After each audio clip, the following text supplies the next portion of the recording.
We're about to start our oil and gas panel. As I mentioned before, Sean Trotsky and Dave Hager volunteer their time, and so is Mike Ming. Mike Ming is the former Secretary of Energy of Oklahoma, former executive of Baker Hughes. We're very fortunate to have this panel assembled today, and with that, I'll just hand it over to Mike to take it away. Okay, thank you, and good morning. Got a great panel here this morning. Going to really talk about digitalization and the transformation that's involved. So we have a academic perspective, we got a researcher perspective, we have a legal perspective. So we'll kind of let them talk a little bit about the way they see the world and some really profound changes that this is all invoked. But I would like you all to be thinking about questions you might have, because you really have a great set of resources up here. So I'll just quickly tell you who's up here. So on my immediate right, Dean Mike Stice. We've ended up doing a lot together over the last years, have developed a great relationship. He has a long and distinguished career around the world. Conoco, then with Chesapeake, then Williams and Access, and just has a great perspective, and now he's the dean down at Mewbourne at OU. And then Brian Reeves is at the Baker Hughes, now called the Energy Innovation Center, formerly the Oil and Gas Technology Center. Brian is a mechanical engineer by training. One of the first employees that we brought on board at the research center when I first joined the company, I was down at the ESP facility on Sooner Road, and one day Brian came in and he said, you know, I really want to get into innovative research. And I said, well, we're looking for a team. So he came on board. It's been a great ride. And then Leah on the far right, I just met Leah in this process, but brings a great perspective, because as much as we want to talk about analytics, big data, there's this little nuance that can become really complicated, and that is, what are the legal considerations and ramifications of this whole thing? And actually, I think what you're going to find is they're pretty significant. So again, think through questions you might have. I want to save plenty of time to do that. So what I'd like to do is open it up, start with Dean Stice here, and I'd like each of the panelists to give you just a few minutes of how they see this whole space evolving, the changes that it's made, the implications that it has. So, Mike? Thank you, Mike. It always helps me to kind of begin with a framework. And what I mean by a framework is think about data like you would do any other business, and it has a value chain. So all data management begins with data capture, and how you capture data, how you populate the various fields that you need to have. And then after data capture, we look at data storage, and then the big new thing there is that data storage has become less costly, and so we can actually create and store more data. And then the sexy new thing that everybody talks about is the things we do on the tail end with that data: machine learning, artificial intelligence, and things that frankly we were never able to do before computing power that we have today. I'm going to start with the less sexy part, because frankly, I think it's the hardest part.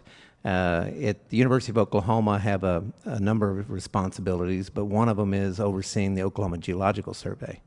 And so in the Oklahoma Geological Survey, we're the repository for a lot of the data. And we've got some really smart people to my right that can talk about the legalities and some of the manipulations you have to do for data, so I won't address that. I will address the challenges that I face every day. So when you think about data capture, especially in the oil and gas field, you can imagine that what you capture and how you capture it is more important than, frankly, anything else that takes place. So think about any information you're going to gain. He used the baseball analogy, Dave Hager did. Well, would it be important to know if the batter was left-handed or right-handed? That wasn't in the data. Would it be important to know that it was a day game or a night game? Would it be important to know if the pitcher was left-handed or right-handed? So as you can imagine, anytime we capture data, we make some assumptions about what's relevant and what's not. In the past, we were confined in the oil and gas sector because the cost of too much data was prohibitive. Today, with our new tools, we're finding that we're almost unlimited in our capacity to grab data, to grab information. Our challenge is to determine what data is relevant, and more importantly, how do you capture it in a standard way so that when you use these fancy new tools, they give you effective outcomes. So my experience, both in industry, in basically using financial tools like SAP and other information, the challenge is capturing the data in a way that it can be used to solve problems and to learn things that you would not otherwise have known. And that is the most difficult task. Anybody who's worked with large databases know that junk in equals junk out. And we have to spend a lot of time at the Oklahoma Geological Survey making sure that the observations that were taken were accurately recorded, that they're actually meaningful, that they were done in a way that's comparable to the other data that you may be evaluating, so that the answers or the outcomes and conclusions are actually relevant. So that's the way I spend most of my time at OPIC anyway, and make sure we capture that data in a quality fashion so that the general public, and frankly the industry, can use it in an effective way. Thank you. Brian? Yeah, thank you, Dean Stice, and thank you, Mike.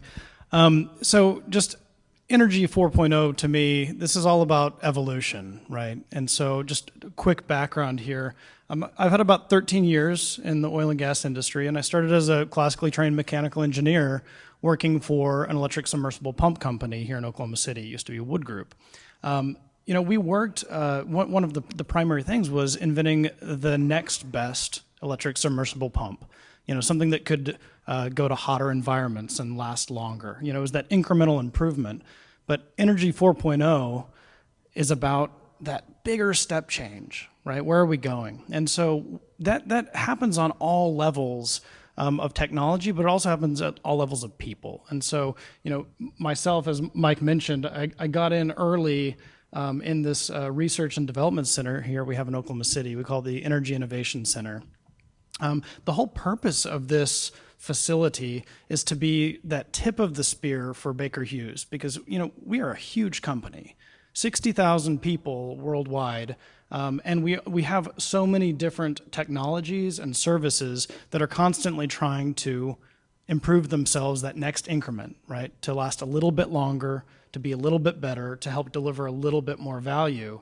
And here from a centralized source in Oklahoma City, from this research network that we're building, and by the way, we've got another facility in India, we've got one in Saudi Arabia, we have an additive manufacturing center in Houston. These are all trying to enable the industry to take these bigger leaps forward. And so that's really where I see Energy 4.0. It's in also the people. So myself being a classically trained mechanical engineer, I'm way out of my comfort zone.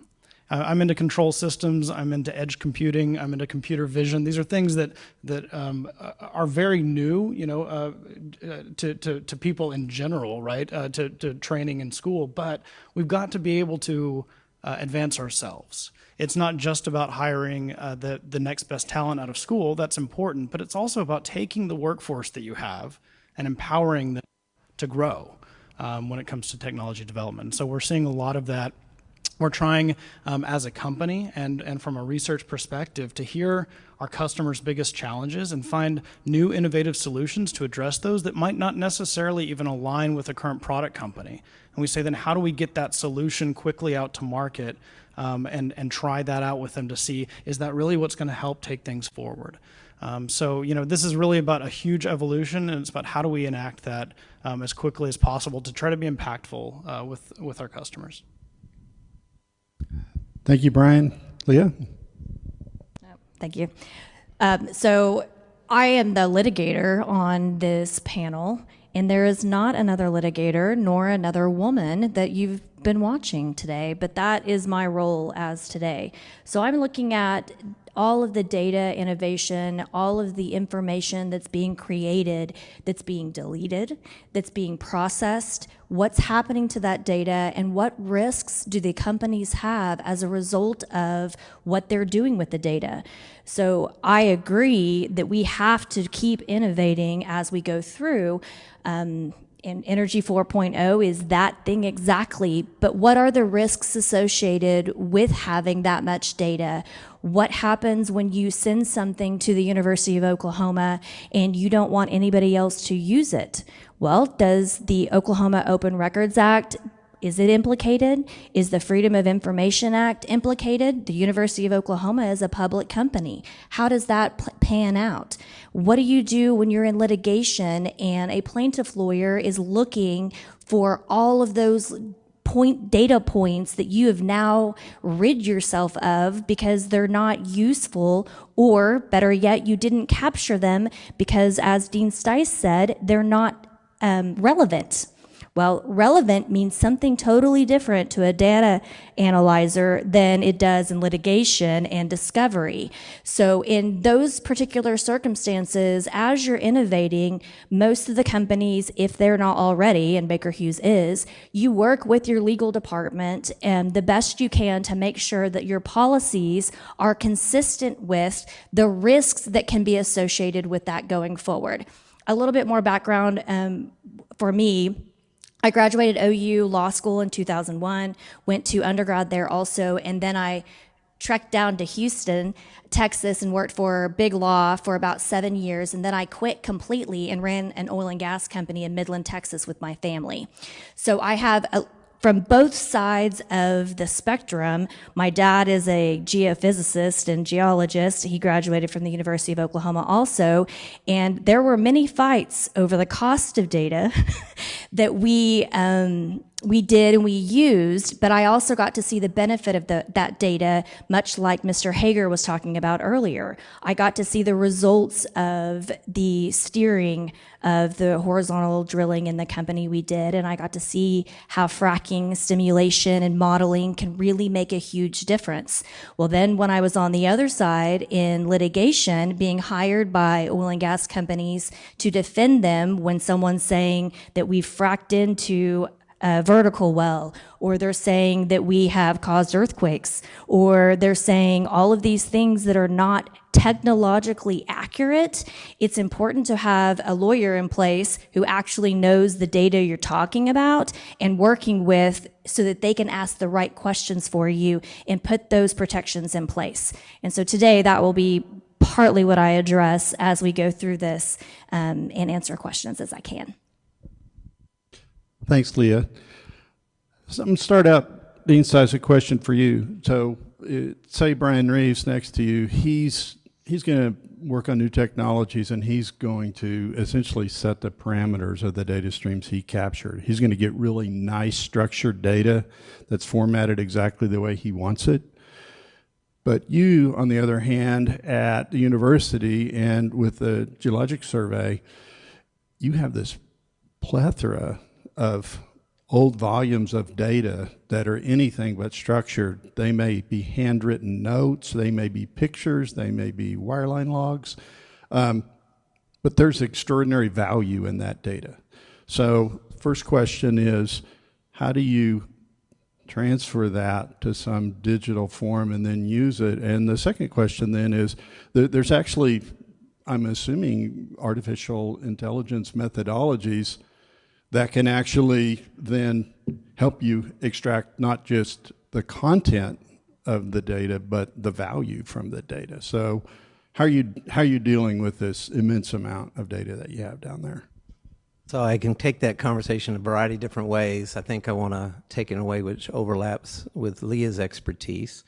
What quite commonly has happened in universities, not just the University of Oklahoma, but higher education in general, is that industry works hand in hand with our scientists, especially research universities, and they give us, oftentimes free, what appears to be free, loads of data. especially if a company is closing their doors. We usually get that letter saying, would you like all of our data, all of our logs, all of our information? You know, all you got to do is sign this very nice indemnity agreement that you're never going to use it in a way that's going to harm anyone or themselves. And of course, our litigators, our university lawyers look at that and go, whoa, I don't know.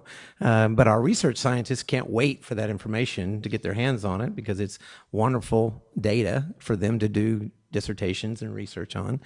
And so we have this quandary, right? We have this quandary in that we want to accept all data because I've never seen a research scientist or a faculty member that doesn't want a new deck of data to study. It's fun. But what I think is really interesting about data and the large volumes of data that Mike's talking about is that not all data is created equal. That data quality is an issue. The epistemology of the data, how did we come to know the data? Was it an expert that observed it? Was it somebody that we can trust that actually populated the database? I must admit, we do more work on what I call data forensics, trying to assess whether the data quality is actually something that we can trust. Because we cannot put information out there and study wrong data or draw conclusions from data that is weak for the very reasons that Leah talked about. We can create liability for our university and for the state. Moreover, we could end up with some wrong answers and wrong conclusions for our clients or for the industry that we're helping research with. So I believe the biggest challenge to Mike's question is trying to understand that all data is not created equal and to use all the tools, whether it be artificial intelligence or otherwise, to actually clean up the data and then give it a blessing. At some point, we feel like we've done enough work on the data that it is indeed of high enough quality that a researcher or a scientist can study it and draw reasonable conclusions from it. But even with that, we make sure that we send out our indemnity agreement for anybody who uses it because we are not the original source of that data. And so what's fascinating about this whole conversation, Energy 4.0, and what we're trying to accomplish here is it's a rich new field. And we get information today from sources and from things that we never knew existed before. Lots of people talk about the tools that are giving us new insights, but the reality is the quality of the data is improving. The standardization of how we capture it is improving. The hardest part is to go back 100 years and find some geologist's data, and he wrote it in different units. He had a different level of training. He described the rocks in a different way. And so we actually have to put it in common terms and new terms, and there's risk in that translation. So we have to understand that all data is not created equal, and with that comes risk. So, Leah, you've heard Dean Stice talk about his challenges on data. So, among the audience, I know we have analytics developers. I know we have new technology innovators. We got this whole disruptive digitalization thing that's happening, and in the legal world used to, somebody didn't like what somebody else did, they called you up, they wanted to file a lawsuit against them, so you ordered all the documentation, you papered them up, okay? So now, what are your thoughts, recommendations, advice to the audience for considerations they ought to have? Because clearly, you know, we talked on the phone the other day, so you're going to give them your records, or you're going to give them your email stream. That seems easy, but now maybe you have to give them your text messages. Well, I don't know how I would do that, but there's a whole other thing that people need to consider. And you in your career progression, you've kind of moved from staff attorney to oil and gas executive, now to your own firm, and you've kind of grabbed onto this space, and you did that for a reason. So tell us kind of what we need to be looking at there. So I'll reframe it just a tad. So I started practicing law, was licensed in 2001. So 2001 was before 2006, or whatever they were saying was the old days, but it doesn't seem that long ago to me. But one of the interesting things about starting to practice law at a giant law firm in Houston, Texas in 2001 is I was the first associate at big firms to be issued a BlackBerry. And that BlackBerry became a leash. And you had to be on call 24/7. And we were communicating like we were talking on the phone via email, text messages, not as much just yet. And as things changed, we started watching our clients. Our corporate clients all had that same type of technology. Well, what are they doing with it? Are they using their own phone? Are they bringing another phone? What other information is on their phone? What apps are they downloading? What apps are they not downloading? And quickly I realized that one of the ways I could make a difference in my legal career was to become a very good litigator as it relates to e-discovery. So in the process of needing the information, it's electronic discovery. We're dealing with electronically stored information. The federal rules didn't even change to accommodate this stuff until like the late 2010s. So we're talking about the legal field being way behind catching up with the industry that we're supporting and defending in various capacities. And a lot of companies sit back and are like, oh, well, our attorney won't need to know what we said in our text messages. It doesn't matter if we have a chat room within our data thing, because no one will ever need that.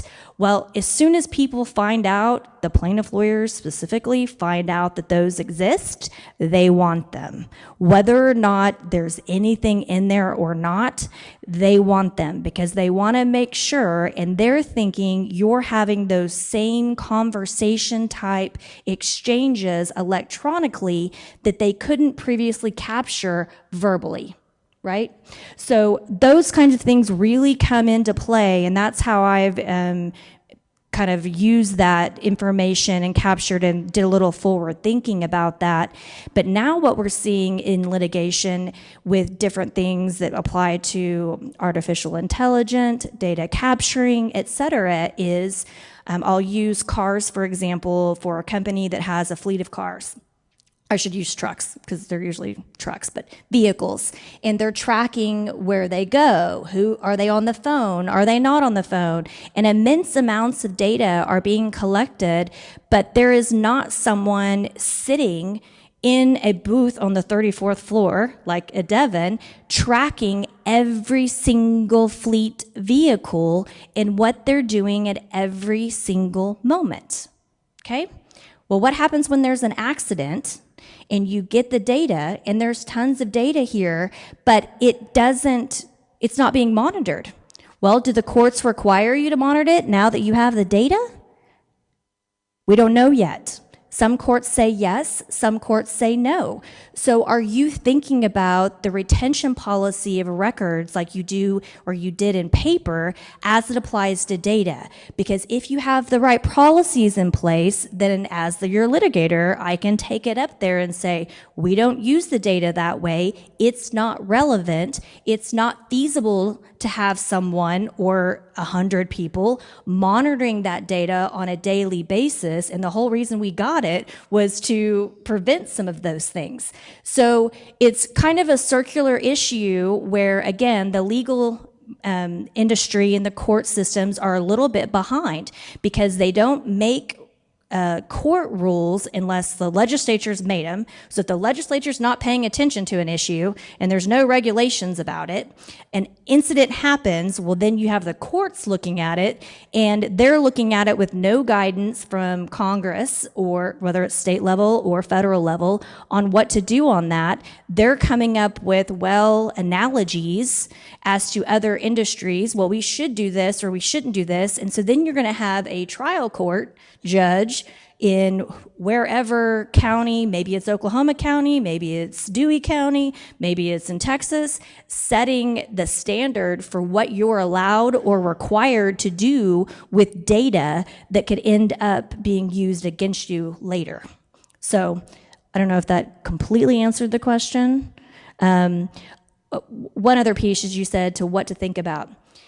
If you are concerned about the indemnification, if you're concerned about who owns the data, don't wait till someone sues you. Don't call me.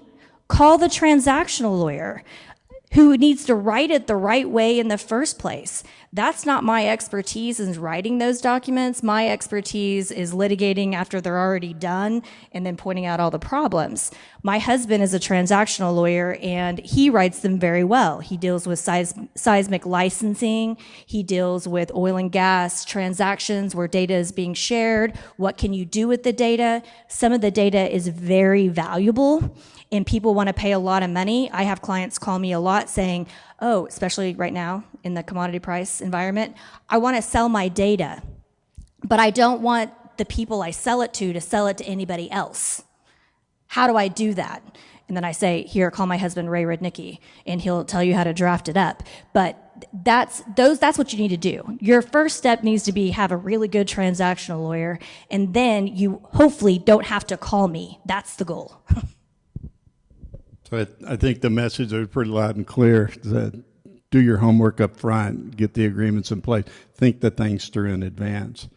So you've heard the term big data, analytics, artificial intelligence, but there's one other topic I'd like to kind of get out there, because I think some of you may have heard of it. But Brian, if you could talk to us a little bit, everybody's kind of heard of the cloud computing. Probably most of the people in this room, I'm going to guess, have some mobile phone that's storing data in the cloud. But there's another piece of this called edge computing, where you take some of that computation out of the cloud right next to whatever device and I know you're doing a lot of work on this. So can you just talk to the audience a little bit about this field of edge computing and talk about the edge versus the cloud and what it means and why? Yeah, I'd love to. So, first of all, real high level, when I think about edge computing, we went way back to 2006 earlier. If we would go many, many, many decades back, the analogy I like to think of is scientists, when they needed to do some computations, would take the data to the computer that's taking up an entire room somewhere, and they would load the calculations in, get the result, and then walk it back, and then take action on that data somewhere else. Computers have dramatically decreased in size and in cost, and increased in the amount of horsepower that they can provide from a data processing standpoint. So that allows us to much more easily say, you know what, this moving of the data back and forth can be expensive, and sometimes we don't have a connection to do that. I mean, what I think about, Devin, we heard about, is doing an amazing job with having so much data be able to be viewed and come back to central headquarters, but not all sites are like that. And so there are applications where you have very limited connectivity, or if you do have connectivity, you don't have a lot of bandwidth. It's expensive to move so much data back and forth. And so what we can do is we can take these relatively low cost computers. I mean, you just think about the consumer electronics industry and how, every generation iPhone or every new laptop comes out is an order of magnitude greater than the last, it seems like. So we could take these latest and greatest technologies and move them out to the sites. For instance, if we think about like upstream oil and gas, production facilities might be out in the middle of nowhere, might have really spotty cell phone service and satellites expensive. We can take this computer out and hook it up to the sensors there and act on that data right then and there. I think that's really what it comes down to, is because big data can be overwhelming. We heard so many people earlier today talk about just the mountains of data. There was this age of, well, if we get all the data, we'll know what to do with it. But at some point, you don't have the time to go do anything with it. And then you start to rely more on some artificial intelligence or machine learning techniques, but those aren't always applicable either. And so when we know the types of insights that we want to get out of the data, we can move those out electronically to the site itself. And so, like right now, we're working on an edge computing platform called iQity. And the neat thing about that is that if we have a little bit of cell phone signal, we can deploy out the most fit for purpose application. Think about like an app from your iTunes store or whatever. We can We can move that application out to that computer. Maybe it changed lift types. It went from gas lift over to plunger lift. So we push out a plunger lift application that can better manage that well site. So I think that's the type of benefits that it can bring us in a day when cloud computing is great and it has its space, but this is part of a really large digital ecosystem, and edge computing is a great technology that we can leverage. So Dean Stice, you've used the term sense making, and for the audience here, you got all these new tools. They have protocols and algorithms, and they generate outputs, and sometimes those outputs can outrun common sense. And so at the end of the day, somebody's got to come back and say, this black box produced this result or this whole set of results. How do I resolve that? So, what are you working with your students, and what are the areas of research here? Because sometimes, you just got to do the common sense test, and sometimes I think we lose sight of that. Yeah, the term sense making is a soft construct, and it's actually quite complicated probably to discuss in a panel like this, but I think I can share with you generally why sense making is very relevant to large data acquisition, large data manipulation, and ultimately large data management, okay? Picture a geologist in the field who has started to capture data and information. They may have a log to look at, they may have outcroppings to look at, and every specialist is going to describe that in a different way. And back to the idea that not all data is created equal, we at Oklahoma Geological Survey, we get the benefit of looking at all these different geologists, and as you can imagine, each one of them are different. But when you go to capturing and digitizing that data, Mike's earlier question that I didn't completely answer, it's actually quite expensive to take that information and put it in a digital format in what you guys might relate to an Excel spreadsheet, okay, in columns and in rows. And in many types of analysis, to make sense of the data, you're going to have to do that. And to get new insights, you're going to have to do that. But you can imagine with the different geologists that are capturing that data that not all the fields are populated. Not all the fields are there, okay? And yet each and every one is to be captured. A very thorough geologist might have 30 fields, right? And then the other guy that had a bad day checked off 2 of them, and yet the information was 2 adjacent wells, and you needed to have that information.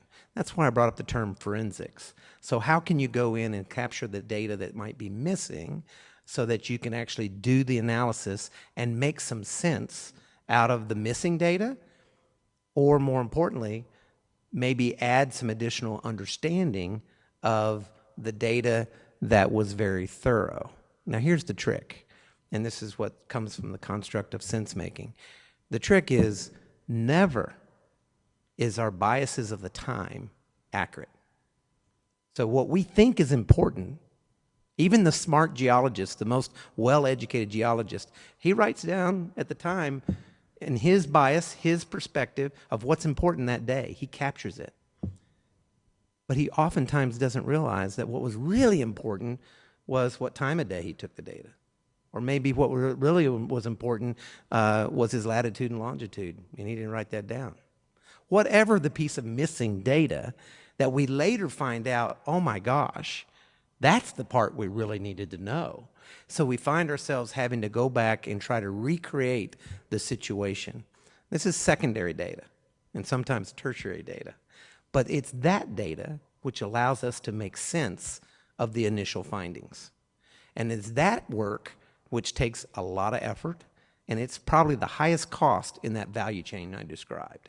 It's not digitizing known data. If everyone did a great job of capturing the data in a standard format, filled out all the forms, knew everything you possibly would want to know, that is not the real world. That's not what we deal with. We deal with missing data.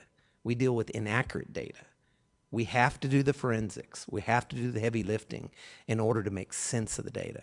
So there has to be an informed resource, a cognitive human being that ultimately looks and evaluates at that data, codifies what they do, turns it into an artificial intelligence tool so that we can do it in large volume and large scale, and then we can find ourselves in a position to scrub huge quantities of data and ultimately find out new findings, new learnings. And so I cannot underestimate or under stress how important this front-end loading is, the actual reviewing of the data. Can you imagine if you did a sloppy job of digitizing the data from a geologist at a field trip in 1958?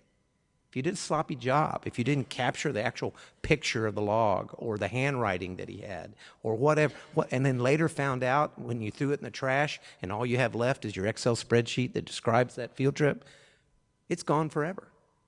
So our job is to take this information, this very precious information, and make sure we don't lose anything in context. And we don't let our current bias say, oh, that field he filled out, that's not important, not to me, so they're not going to capture that information.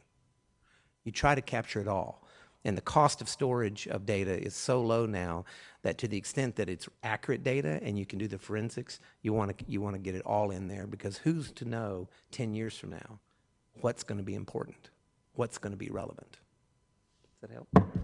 It does.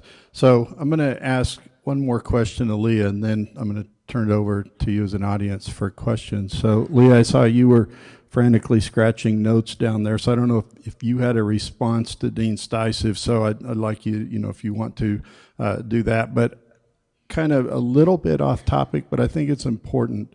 You made a comment of panelists, you're the only female up here, and I really admire what you've done at the firm. And the oil and gas industry, historically, it's been an old white guy industry. So the industry has looked more like this end of the table than that end of the table. And old white guy. Yeah. And, so you've formed a woman-owned firm, mostly or maybe all women. So if you would like to respond to Dean Stice's comment, feel free, but I'd also like to hear your reflections on the challenges you've seen, in your firm, and, sort of some of the reasoning that went into it, and maybe some of the advantages or disadvantages or whatever of the firm. So what I was writing down over here is sense making, a soft concept, because he had written emails with sense making and I had no idea what he was talking about. So really I was just writing down the answer so I would know next time what he is talking about. I also wrote down about time bias and how interesting that is from a litigation perspective and a retention policy perspective, et cetera, and keeping data for too long. And at what point is that data just needs to go away even though you might want it? And where does that line really fall? On the second question of how did I end up in Oklahoma with a currently all-female law firm that does 90% of my clients are in the oil and gas industry. There's a small 10%. We have lawyers in we have 5 lawyers in Oklahoma City. We're over at the Waterford, and we have a lawyer in Kansas, a lawyer in Michigan, and a lawyer in Florida, and we practice in 35 different states. So we don't just do oil and gas law. That's what I do. So the firm itself is comprised of lawyers that are females that have had a hard time finding the right fit and being able to work 24/7, which is a requirement in traditional big firm law firms. And when I quit in 2007 with the big firm and went to go join the family business in Midland, Texas, I had decided that it was not possible for me to be a female litigator in this world, in the United States. It just wasn't possible. And I was very good at my job as well. I don't mean to brag on myself, but you can't be a good trial lawyer if you're not a little egotistical. So I was very good at what I did. I was on the rocket ship to the top of partnerships, et cetera, but I had to jump off because I was a mom and a wife, and I just didn't know how I could do it all, and it wasn't set up that way. So I did start the firm here in Oklahoma in 2017. I did not do it for the purpose of having a women-owned law firm. I did it because one of my clients had spent so much money in legal fees, they needed to convert the case to a contingency fee case to continue it on. And that is why I left the firm I was at previously to open my own firm and to serve my clients the way they needed to be served. It just then evolved into more than that as I realized I had the ability, and clients started following me. So I had a long following of different clients in the oil industry. Even when I left to not be at a firm, I was pulled back by a client to come work contract in-house counsel for them, and I did that as well. So even when I was running the oil and gas company with my family, I also was doing litigation management across the country for one of my bigger clients. At some point, I had to make a decision. Are you going to be a lawyer, or are you going to be a business oil and gas executive? And I chose the courtroom, mostly because I would sit there and watch other people do it and think I could do it better. I'm not going to lie. So that's what I did. And it's been super successful. We tried an oil and gas case last year in Oklahoma County. It was a dispute about a lease in Pennsylvania, so it should have never been here in the first place, but we inherited it after all that had been decided. And my partner, Meredith Wolf, who's sitting over there, she and I tried the case against, what firm was it? Feller Snyder. Whoops. It was a bench trial, and Judge Parrish found that for our client, Anadarko, at the time. And it had been going on for 5 years, and they wanted multi-million-dollars for supposed fraud in obtaining a lease negotiation. So that's how that one went. And what we did that relates to the data is we pulled and went to Pennsylvania, found an expert who was in Pennsylvania that had a gazillion leases, pulled all the leases down, and then we were able to establish, they were arguing that because in Oklahoma, you gotta have a PEW clause, so if you have two non-contiguous tracts that are in a lease, one tract has to be let go if you're producing from one unit but not the other. Doesn't work that way in Pennsylvania. In Pennsylvania, they've been doing it since the 1800s that way. So what we did is we pulled all the data, created this amazing map that showed the judge exactly how often and how prevalent in Pennsylvania that lease construct was, and it was normal. And that is one of the reasons why we ended up winning the case, also because we're awesome. But the mapping and the data was also pretty important in that process. So challenges, it's a little difficult sometimes to be taken seriously as a female, especially being 4'11". You got to go in there and you kind of have to prove yourself every once in a while and tell your story and tell why you need to be there and why you're there. But once you're in the room, it becomes very clear, especially in the oil and gas business. People can tell if you know what you're talking about or if you don't know what you're talking about when it comes to oil and gas fairly quickly. And fortunately, since I've been around it for 4 generations, and I sat with my dad and colored maps because he's a geologist, and I think we still have those maps, by the way. We'll donate them. We'll donate them with no indemnity. So having all of that information and even the terminology, it's a different language that people forget, and you can walk in and talk the talk and then walk the walk. It makes a big difference. So it's come a long ways, in my opinion. My mom's in the oil and gas business also, and the challenges she faced are not the same challenges I'm facing. Though she did run into some of the same people, and they're a little sketched out when they realize we're related. Thank you. Do we have questions out there? We got a really good panel of experts here. Right here. Jessica's bringing you a mic.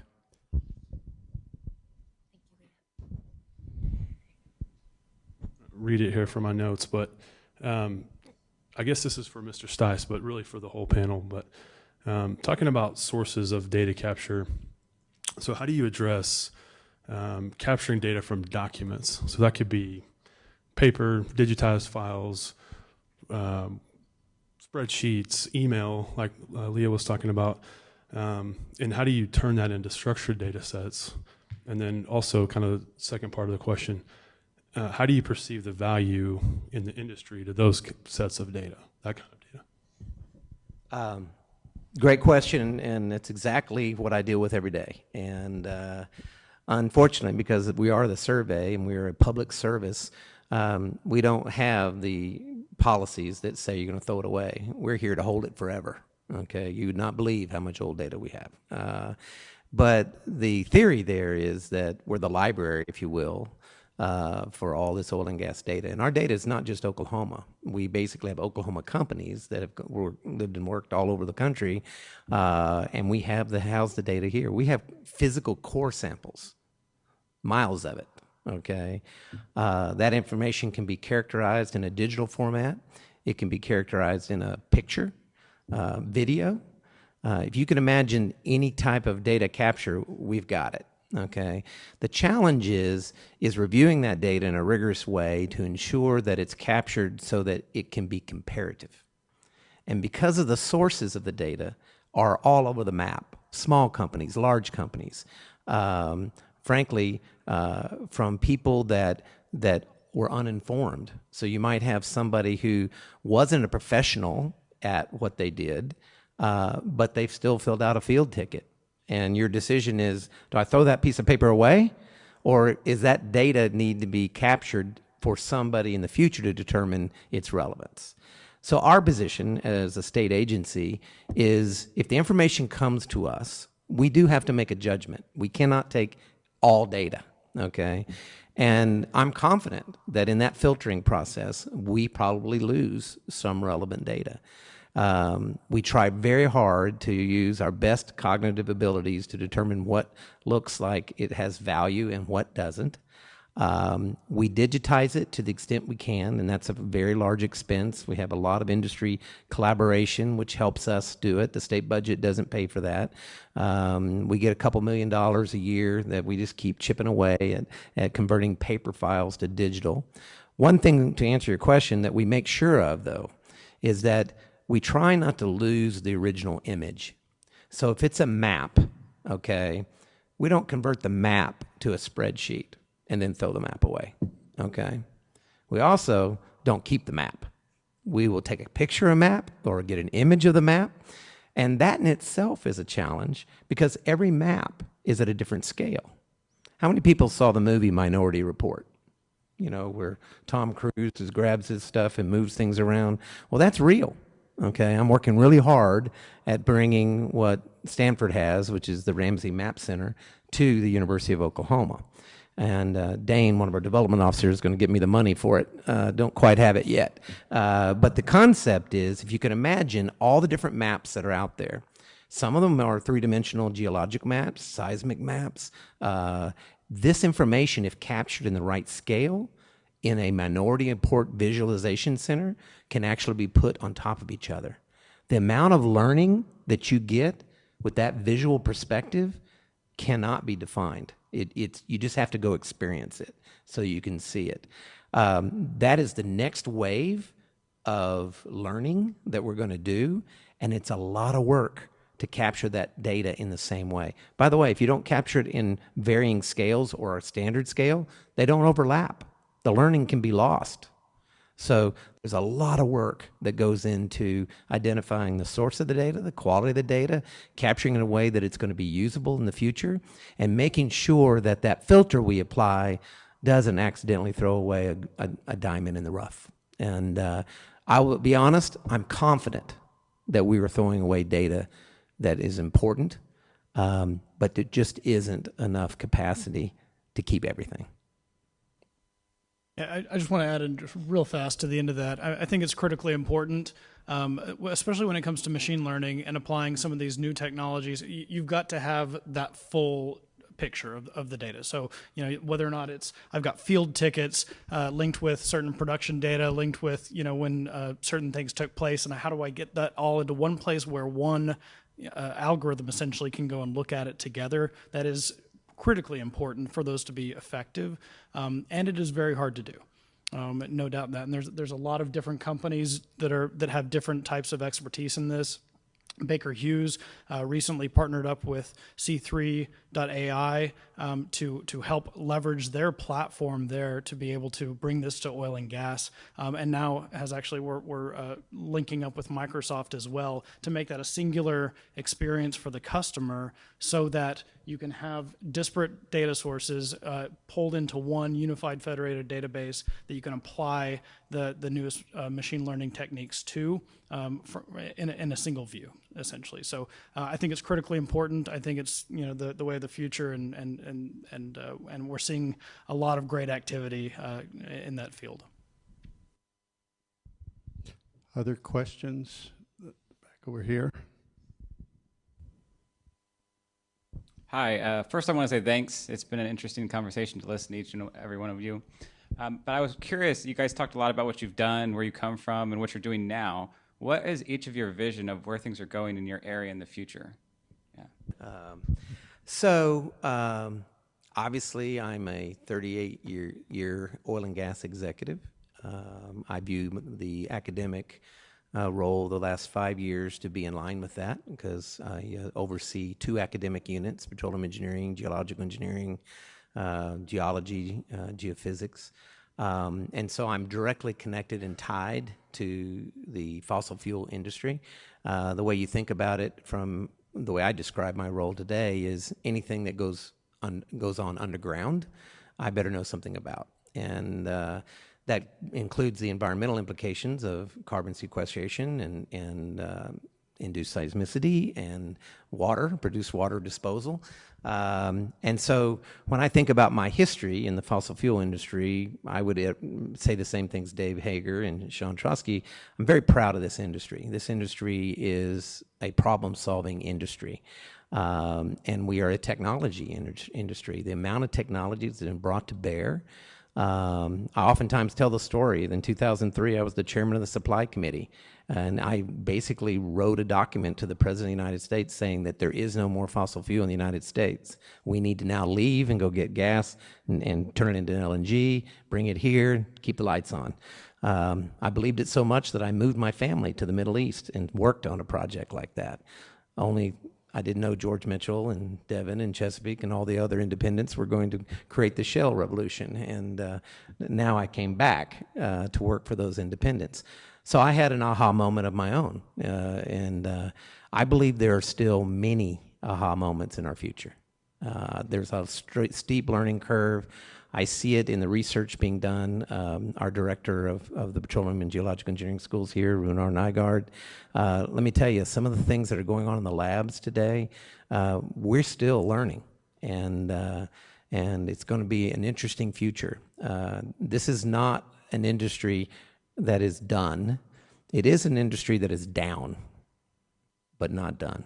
So I actually see a very bright future. If you're a petroleum engineering freshman, I think you're going to be very happy with the outcome in 4 years. If you're a petroleum engineering senior, you may have to wait a year to find a job. So it varies. Yeah, just add a couple of things to that. I mean, I think great points. From a technology standpoint, we're seeing, a lot in consumer electronics that are sort of leading what the industry can do, and we also want to be very careful not to, reduce the robustness of what we're putting out in the field. I think that following a little bit of that lead is critically important. We are constantly unlocking more potential, I think, what it comes down to. So whether or not you're looking at increasing total recovery from the reservoir, or you're changing what an individual person can do.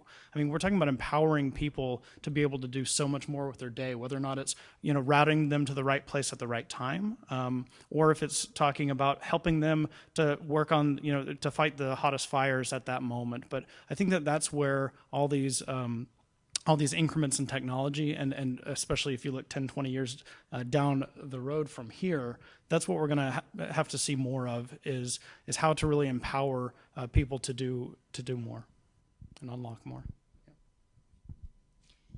And the only thing I can really add to that is from the legal perspective, the goal is to defend the companies that are doing the innovation, technology, and data creation, and analysts to make sure that the laws aren't affecting them in a way that is hurting the growth and preventing you guys from doing what you really need to get done.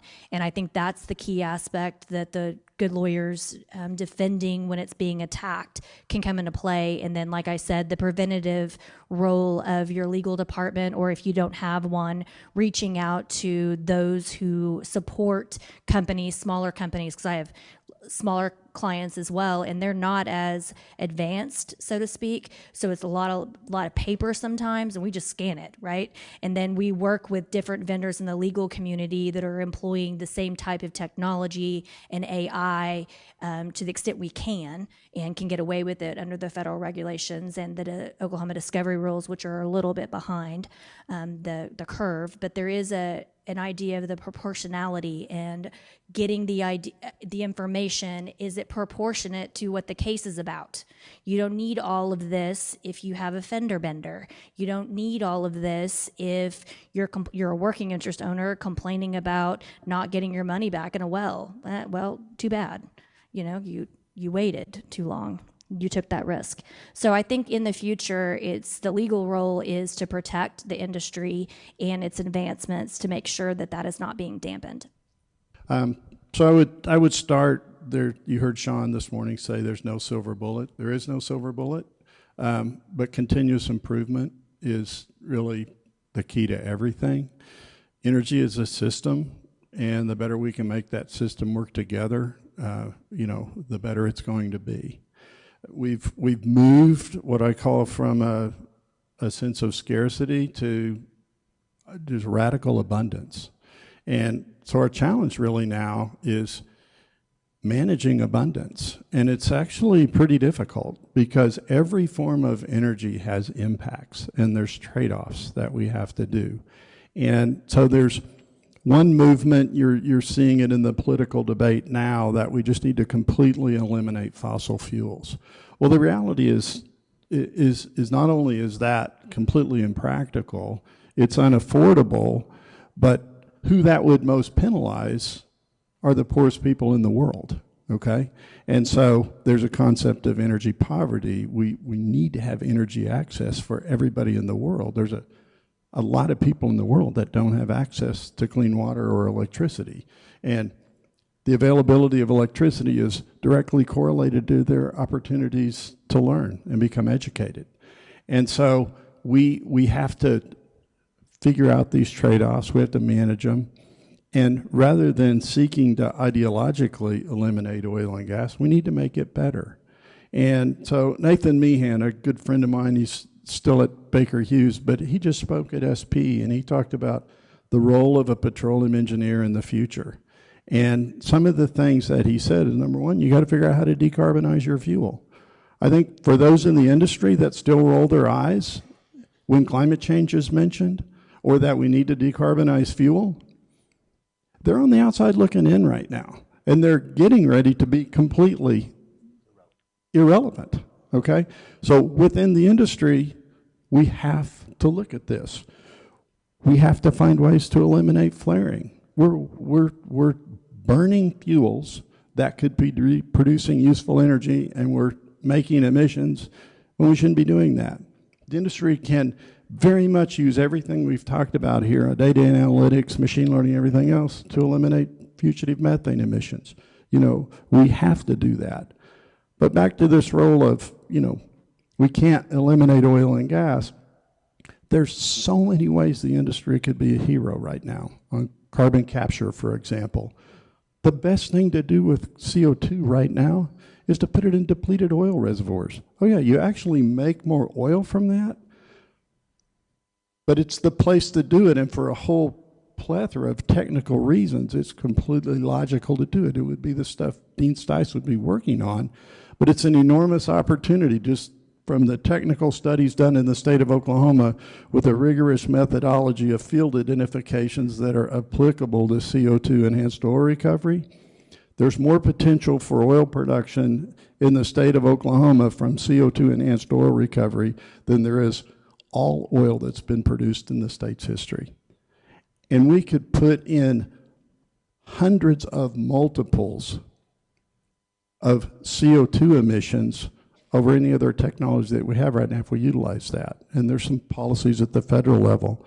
And back to who loses if we eliminate oil and gas. This issue of energy poverty, like everybody in the world has, they have common things, but one of the common things is we all need to eat, okay? And poor people around the world, they cook with really dirty cooking fuels. They use dung, they use firewood, they use charcoal. More people in the impoverished world die from the inhalation of emissions off dirty cooking fuels than die from AIDS, malaria, and tuberculosis combined, okay?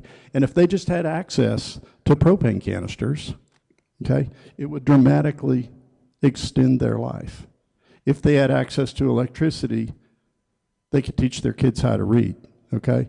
So this concept of continuous improvement, and especially with what we're talking about here, working smarter, working better, you know, I think that's our challenge. And I think the challenge that we face now is managing abundance. And we can do that, but we got to really get serious that that's what we're going to do. So, you know, I would love to sit here and talk about that topic all day long. We're a little bit over, Russell, but we appreciate this, and I'd really like to thank all the panelists, and thank you for listening. Big round of applause for our panel. Michael, Mike, Brian, Leah, thank you so much for your expertise and time. Down, but not out. That's the headline for my next column, for sure. I think this session and our previous panel discussion was packed with great information and details. This is a topic dear to my heart. It's a topic we're very much focused on at the Journal Record. It's one of those B2B issues that we're very focused on, and you'll be seeing a lot of coverage on this in the future at the Journal Record. This concludes our event for today. We'll be having this event again next year.